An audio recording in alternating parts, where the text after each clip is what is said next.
ನಮಸ್ಕಾರ ವೀಕ್ಷಕರೇ, ಎಲ್ಲರಿಗೂ ಆರ್ಕೆ ಟಿವಿಗೆ ಸ್ವಾಗತ. ನಾನು ಮಾನ್ಯ. ನಾವು ಇಂದಿನ ಸಂಚಿಕೆಯಲ್ಲಿ ನವಗ್ರಹಗಳ ಶಾಂತಿ ಮಂತ್ರದ ಬಗ್ಗೆ ತಿಳಿಯೋಣ. ನಮ್ಮೆಲ್ಲರಿಗೂ ನವಗ್ರಹಗಳ ಶಕ್ತಿಯ ಬಗ್ಗೆ ತಿಳಿದೇ ಇದೆ. ಈ 9 ನವಗ್ರಹಗಳು ನಮ್ಮ ಜೀವನದ ಮೇಲೆ ತುಂಬ ಪರಿಣಾಮಗಳನ್ನು ಬೀರುತ್ತವೆ. ಈ ನವಗ್ರಹ ಶಾಂತಿ ಮಂತ್ರವನ್ನು ರಚಿಸಿದವರು ಭಗವಾನ್ ವೇದವ್ಯಾಸರು.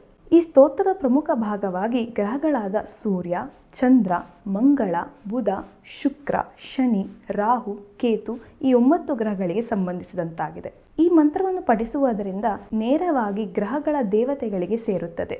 ಈ ಮಂತ್ರವನ್ನು ಪ್ರತಿನಿತ್ಯವೂ ಪಠಿಸುವುದರಿಂದ ಮನುಷ್ಯನ ಜೀವನದಲ್ಲಿ ಲಾಭ, ಸಂಪತ್ತು, ಆರೋಗ್ಯ, ಐಶ್ವರ್ಯಗಳನ್ನು ವೃದ್ಧಿಸುತ್ತದೆ ಎಂದು ಹೇಳಲಾಗಿದೆ. ಹಾಗೂ ಆ ಮಂತ್ರವು ಕೂಡ ಹೀಗಿದೆ: ಓಂ ನಮಃ ಸೂರ್ಯಾಯ ಚಂದ್ರಾಯ ಮಂಗಳಾಯ ಬುಧಾಯ ಚ ಗುರು ಶುಕ್ರ ಶನಿ ಭ್ರಶ್ಚ ರಾಹವೇ ಕೇತುವೇ ನಮಃ.